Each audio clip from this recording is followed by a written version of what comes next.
Hello everyone, welcome to Vedanshi learning. तो आज के लेक्चर में डिस्कस करेंगे डी एंड एफ ब्लॉक के एलिमेंट्स को। तो चलिए स्टार्ट करते हैं। सबसे पहले डी ब्लॉक एलिमेंट्स की बात करते हैं। तो आपके जो डी ब्लॉक एलिमेंट्स होते हैं, इसमें जो आपका आखिरी इलेक्ट्रॉन है, लास्ट इलेक्ट्रॉन, वो किस में जाता है? वो जाता है आपके पेनल्टीमेट शेल। पेनल्टीमेट शेल आपका कौन सा होता है? यहाँ पर डी ऑर्बिटल, डी उपकोष में जाएगा। डी ऑर्बिटल की या डी उपकोष की यहाँ पर फिलिंग होती है। तो देखिए, the elements in which last electron enters D orbital of the penultimate shell. अब पेनल्टीमेट शेल क्या हुआ? देखिए, लास्ट शेल आप एन एस से रिप्रेजेंट करेंगे और पेनल्टीमेट हो गया यानी एक कम, तो n-1 ये होता है आपका डी।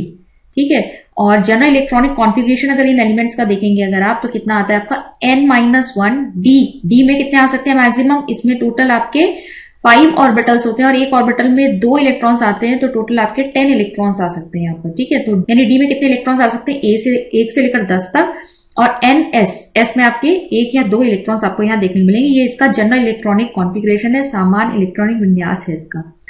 अब देखिए, इन्हें कहते हैं ट्रांजिशनल एलिमेंट्स। ट्रांजिशन एलिमेंट्स, और हिंदी में जिन्हें हम कहेंगे संक्रमण तत्व का जो डी सबशेल होता है। ठीक है, डी सबशेल जो इनका होता है, इसमें जो इलेक्ट्रॉन्स होते हैं वो पार्शियली फिल्ड होते हैं। ठीक है, पार्शियली फिल्ड होते हैं, मतलब आंशिक रूप से जब डी सबशेल भरा है जिनमें, उन तत्वों को हम कहते हैं ट्रांजिशन एलिमेंट्स, यानी कि संक्रमण तत्व, क्योंकि इनके इलेक्ट्रॉन जो है वो ट्रांजिशन शो करते हैं।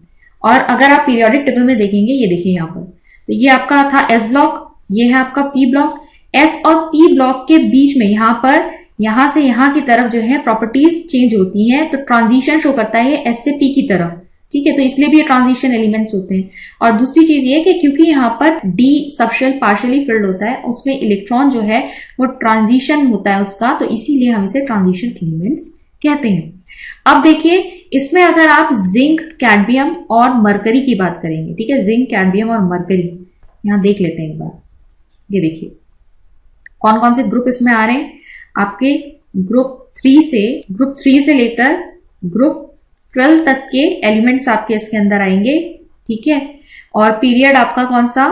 4th period, 5th period, 6th period. वैसे आपका 7th पीरियड भी इसमें आएगा, लेकिन हम बेसिकली यहाँ पर जो मोस्टली प्रॉपर्टीज की बात करेंगे वो हम 3D, 4D और 5D सीरीज की करेंगे। ये आपकी कौन सी है? 3D सीरीज, ये है आपकी 4D सीरीज, ये है आपकी 5D सीरीज। क्यों कह रहे हैं इसे? क्योंकि यहाँ पर आपके 3D ऑर्बिटल्स की फिलिंग होनी शुरू होती है, यहाँ पर 4D ऑर्बिटल्स की फिलिंग होनी शुरू होती है, और इस वाले आपके पीरियड में 5D ऑर्बिटल्स की फिलिंग होनी शुरू होती है। एलिमेंट्स देखेंगे कहां से? यहाँ पे स्कैंडियम से लेकर जिंक तक के आपके एलिमेंट्स आ रहे हैं। फिर यहाँ देखिए यूट्रियम से लेकर कैडमियम तक आ रहे हैं, और यहाँ लेंथेनम से लेकर आपके मरकरी तक के एलिमेंट्स आ रहे हैं। अच्छा, लेंथेनम का आप देखेंगे एटॉमिक नंबर कितना लिखा हुआ है? 57 लिखा हुआ है, और यहाँ पर फिर नेक्स्ट ऑक्टेन में आपका 72 है। तो यहाँ 58 से लेकर 71 तक के जो एलिमेंट्स है वो आपके कहाँ हैं? यहाँ, ये एफ ब्लॉक एलिमेंट्स 58 से लेकर 71 तक के, सीरियम से लेकर आपके जो ये ल्यूटेटियम तक है, ये यहाँ पर आपको मिलेंगे। और इसी प्रकार से ये एक्टिनियम, ठीक है, यहाँ पर आप देख रहे हैं 89 है, तो 89 के बाद यहाँ 90, थोरियम से लेकर लॉरेंशियम 103 तक के एलिमेंट्स आपको यहाँ मिलेंगे। ये जो सीरीज है आपकी, क्योंकि लेंथेनम के बाद शुरू हो रही है, लेंथेनाइट्स कहलाती है, और ये वाली सीरीज जो है आपकी एक्टिनम के बाद शुरू हो रही है, इसलिए एक्टिनाइट्स कहलाती है। और इन दोनों को मिलकर हम क्या कहते हैं? एफ ब्लॉक एलिमेंट्स, यानी इनर ट्रांजिशन सीरीज। ठीक है, इनर ट्रांजिशन एलिमेंट्स। तो ये डी ब्लॉक के आपके कहलाते हैं ट्रांजिशन एलिमेंट्स, और आपके एफ ब्लॉक के एलिमेंट्स कहलाते हैं इनर ट्रांजिशन एलिमेंट्स। तो यहां आप देखिए, जब हम जिंक, कैडमियम और मरकरी की बात करेंगे, तो यहां पर आपका इलेक्ट्रॉनिक कॉन्फ़िगरेशन आपको क्या देखने को मिल रहा है? देखिए 3D10 4s2, ठीक है, 4D10 5s2, 5D10 6s2। तो यहां पर आपका जो डी ऑर्बिटल है वो कंप्लीटली फिल्ड है। ठीक है, या फिर कहेंगे फुल्ली फिल्ड है, पूरी तरीके से भरा हुआ है आपका डी कोश। तो इसलिए यहां पर आपका इलेक्ट्रॉन ट्रांजिशन शो नहीं कर सकता है, इसलिए इनको ट्रांजिशन एलिमेंट्स नहीं कहा जाता। तो अगर आपसे पूछ लिया जाए कि डी ब्लॉक में से कौन से ऐसे तत्व हैं जिन्हें ट्रांजिशन एलिमेंट्स नहीं कहा जाता, तो वो होंगे आपके जिंक, कैडमियम और मरकरी। ठीक है, लेकिन क्योंकि इसमें डी ऑर्बिटल की फिलिंग हो रही है, इसे इसी ब्लॉक के साथ इसकी प्रॉपर्टीज को स्टडी किया जाता है, हालांकि ये ट्रांजिशन एलिमेंट्स में इंक्लूड नहीं होंगे। इसीलिए देखिए, जिंक, कैडमियम और मरकरी को क्या कहा जाता है? Pseudo transition element. Pseudo means झूठा, ठीक है। जनरल इलेक्ट्रॉनिक कॉन्फ़िगरेशन मैंने आपको बताया n-1 d 1 से लेकर 10 तक इलेक्ट्रॉन्स हो सकते हैं, ns 1 से लेकर 2 तक इलेक्ट्रॉन्स हो सकते हैं। अब अगर हम इनका इलेक्ट्रॉनिक कॉन्फ़िगरेशन को देखें, चलिए यहां से स्टार्ट करते हैं। तो देखिए स्कैंडियम का आपका ये क्या है, अगर मैं इसका एक लिखूं तो क्या आएगा, 1s2 2s2 2p6 3s2 3p6 3d1 4s2, ठीक है, ये आपको देखने को मिलेगा। तो स्कैंडियम केस में ऐसी, फिर टाइटेनियम के केस में आपका क्या जाएगा 3d2 4s2, फिर वेनेडियम केस में 3d3 4s2, इस तरीके से आपका चलता रहेगा। लेकिन यहाँ आपको कुछ एक्सेप्शंस भी देखने को मिलते हैं, उन एक्सेप्शंस को देख लेते हैं। यहाँ पर देखिए जैसे कि आपका क्रोमियम है, ठीक है, क्रोमियम की अगर आप बात करेंगे 24 इसका एटॉमिक नंबर है। फिलिंग शुरू करेंगे 1s2 2s2 2p6 3s2 3p6, इसके बाद ये पहले आएगा, ठीक है, 3s5 और 4s1।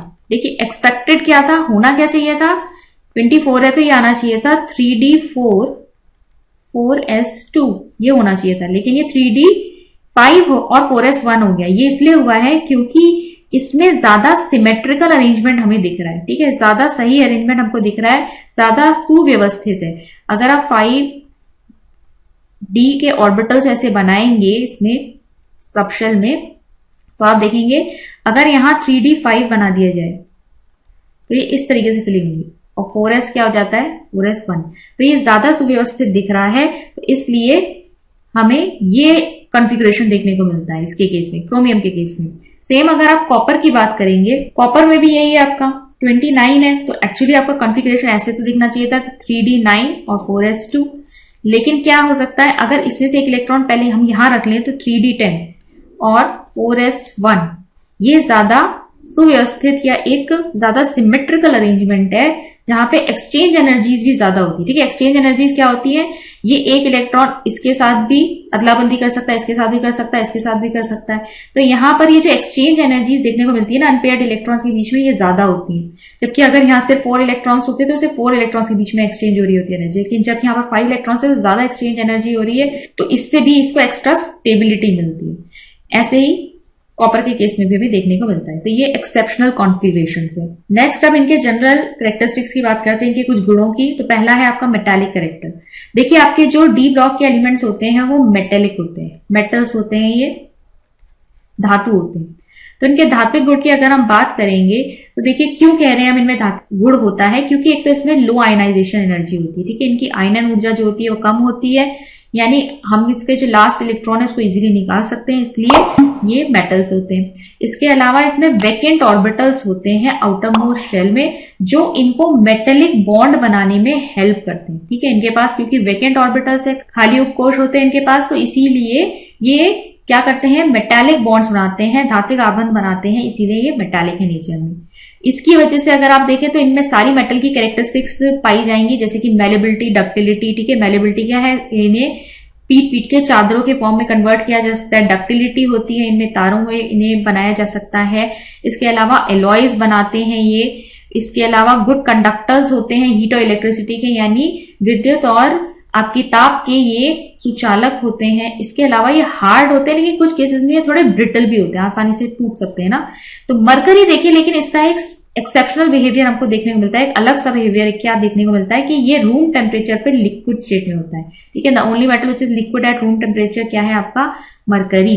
It is due to the absence of unpaired electrons, क्योंकि इसके डी ऑर्बिटल्स में हमें अनपेयर्ड इलेक्ट्रॉन्स देखने को नहीं मिलेंगे, कंप्लीटली फिल्ड है, इसी वजह से हमें इसका ये नेचर देखने को मिलता है। और पर्टिकुलरली अगर हम इस पूरी सीरीज की बात करें तो वैसे तो आपकी जो हार्डनेस है यानी कठोरता का जो गुण है वो लेफ्ट टू राइट इंक्रीज होगा, लेकिन मिडिल सीरीज तक आते आते, बीच तक आते आते, ठीक है, यहाँ जब आप इस तरफ से ऐसे बढ़ेंगे तो बीच तक आते आते आपको ये थोड़ा कठोरता बढ़ते हुए दिखने को मिलेगी। लेकिन ये डिपेंड करती है किस पर, अनपेयर्ड इलेक्ट्रॉन्स पर। जितने अनपेयर्ड इलेक्ट्रॉन्स ज्यादा होंगे, ठीक है, जितने अयुग्मित इलेक्ट्रॉन इसमें ज्यादा होंगे उतने ही स्ट्रॉन्ग ये बॉन्ड्स बना सकता है, मेटेलिक बॉन्ड्स बनाएगा, और उतना ही ये हार्ड होगा। अगर अनपेयर्ड इलेक्ट्रॉन्स कम है तो इसकी हार्डनेस भी कम हो जाएगी, क्योंकि ये कम मेटेलिक बॉन्ड्स बनाएगा। तो बेसिकली आप कैसे डिसाइड करेंगे कि कितना हार्ड है या कोई तत्व इस ट्रांजिशन सीरीज का या नहीं, वो आप देखेंगे इसके अनपेयर्ड इलेक्ट्रॉन से। जो इसके अयुग्मित इलेक्ट्रॉन्स है वो जितने ज्यादा होंगे उतना ही ये हार्ड होगा। ऐसे ही अगर हम जिंक, कैडमियम और मरकरी की बात करें तो इसमें कंप्लीटली फिल्ड होता है, इसमें कोई अनपेयर्ड इलेक्ट्रॉन्स नहीं है, और क्योंकि इसमें अनपेयर्ड इलेक्ट्रॉन्स नहीं है इसीलिए ये हार्ड नहीं होती। ठीक है, ये हार्ड नहीं होती। नेक्स्ट बात करेंगे हम एटॉमिक रेडियस, या फिर यहाँ के केस में हम देख लेते हैं मेटालिक रेडियस की। क्योंकि धातुओं की बात कर रहे हैं, ये धात्विक गुण दिखाते हैं, तो मेटालिक रेडियस की बात करते हैं। तो देखिए मेटालिक रेडियस आपका डिपेंड कर रहा है यहाँ पर दो चीजों पर। एक तो आपके न्यूक्लियर चार्ज पर, ठीक है, कि आपका जो न्यूक्लियस है जो कितना अट्रैक्टिव फोर्स लगा रहा है, आकर्षक बल लगा रहा है। दूसरी चीज आप क्या ले सकते हैं, स्क्रीनिंग इफेक्ट। स्क्रीनिंग इफेक्ट यानी कि जो अंदर के इलेक्ट्रॉन्स होते हैं वो क्या करते हैं, बाहर तक पूरा आकर्षक बल जो है वो न्यूक्लियस का पहुंचने नहीं देते। इसी को आप क्या कहते हैं, स्क्रीनिंग इफेक्ट या शील्डिंग इफेक्ट। तो स्क्रीनिंग इफेक्ट और shielding effect plus nuclear charge पर डिपेंड करता है कि मेटालिक रेडियस इंक्रीज होगी या डिक्रीज। हमें पता है, जनरल ट्रेंड हमें देख रहा है पीरियोडिक टेबल में लेफ्ट टू राइट जाने में एटॉमिक रेडियस या मेटालिक रेडियस जो होती है वो डिक्रीज होती है, कम होती है।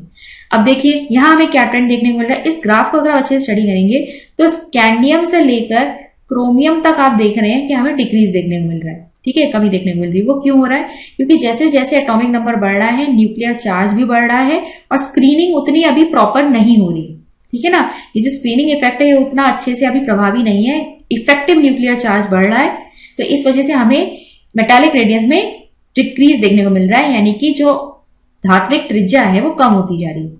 फिर आप देखेंगे मैंगनीज से लेकर निकल तक ये ऑलमोस्ट कांस्टेंट है। ठीक है, एक ही लेवल पर चल रही है, कोई ज्यादा बढ़ा या घटता हुआ हमें देखने को नहीं मिल रहा है। यहां पर क्या होता है, यहां पर ये जो न्यूक्लियर चार्ज है और जो स्क्रीनिंग इफेक्ट है ऑलमोस्ट बराबर होते हैं।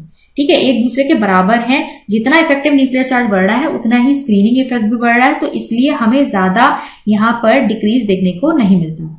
और अब आप इसके आगे देखेंगे तो कॉपर से जिंक में हमें ये इंक्रीज होता हुआ दिखाई दे रहा है। ये इंक्रीज इसलिए हो रहा है क्योंकि अब स्क्रीनिंग इफेक्ट बहुत ज्यादा आ चुका है, इफेक्टिव न्यूक्लियर चार्ज कम हो गया है, इसी वजह से हमें यहाँ पर ये इंक्रीमेंट देखने को मिल रहा है। ये तो आपका 3D सीरीज के। अगर आप 4D और 5D सीरीज की बात करें तो यहाँ आपको एक ग्राफ में देखेंगे ये ऑलमोस्ट ओवरलैप कर रहे हैं। ठीक है ना, आपका जो 4D और 5D सीरीज है उसमें हमें ज्यादा अंतर देखने को नहीं मिल रहा है, जबकि 3D और 4D सीरीज में अगर आप देखोगे तो अंतर है। ठीक है, अंतर कितना है, क्या दिख रहा है हमको कि जब हम डाउन द ग्रुप जा रहे हैं, ठीक है, ये 3D, ये 4D, ये 5D, जब डाउन द ग्रुप जा रहे हैं तो एटॉमिक रेडियस या मेटालिक रेडियस इंक्रीज कर रही है। लेकिन कैसे इंक्रीज कर रही है, 3D से 4D में तो इंक्रीज दिख रहा है, लेकिन 4D और 5D जो है बराबर ही दिख रहा है हमको। अब ये ऐसा इसलिए है क्योंकि आपके जो 4D सीरीज के बाद जो 5D सीरीज आ रही है, ठीक है, ये 5D सीरीज जब आपकी आती है तो यहां पर ये कहां से आ रही है, लेंथिनम और लेंथिनम के बीच में, यहां जब हॉफनियम आ रहा है तो इसके बीच में आपके F सीरीज के एलिमेंट्स भी आ चुके हैं, लेंथेनाइड्स आ चुके हैं यहाँ पर। और लेंथेनाइड्स क्या शो करते हैं, इसको अभी हम F ब्लॉक के एलिमेंट्स के साथ भी पढ़ेंगे, लेंथेनाइड कॉन्ट्रैक्शन। ठीक है, लेंथेनाइड कॉन्ट्रैक्शन, लेंथेनाइड संकुचन कहते हैं इसे हिंदी में। और ये आपका वही है कि क्योंकि यहां पर अब क्या है, F आपके ऑर्बिटल्स भी आ गए हैं, तो F सबशेल के जो ऑर्बिटल्स होते हैं वो बहुत ही पुअर शील्डिंग इफेक्ट शो करते हैं। मतलब वो न्यूक्लियर के उसके अट्रैक्टिव फोर्स को, उसके आकर्षक बल को पूरी तरीके से रोक नहीं पाते। F सबशेल के जो इलेक्ट्रॉन्स है वो अच्छी तरह से जो हमारा न्यूक्लियस का जो अट्रैक्टिव फोर्स आखिरी के इलेक्ट्रॉन पर आ रहा है उसको रोक नहीं पाएंगे। तो इससे क्या होगा, इससे जो साइज है ओवरऑल एटम का वो डिक्रीज कर जाएगा। ठीक है, वो कम हो जाएगा क्योंकि इफेक्टिव न्यूक्लियर चार्ज काफी बढ़ जाता है। अब हम यहाँ देख रहे हैं कि लेंथेनाइड कॉन्ट्रैक्शन की वजह से इनमें यहाँ पर जो बीच में एलिमेंट्स आए थे उनमें एटॉमिक साइज डिक्रीज हमें देखने को मिलता है। तो यहाँ पर भी जो हमें फिजिकल प्रॉपर्टीज और भी जो हमें देखने को मिलेंगी या फिर एटॉमिक साइज भी हमें देखने को मिलेगा वो ऑलमोस्ट आपके 4D के इक्विवेलेंट ही होता है, उसके बराबर ही होता है। तो हमें यहाँ 4D से 5D में आने में ज्यादा फर्क देखने को नहीं मिलेगा एटॉमिक साइज में।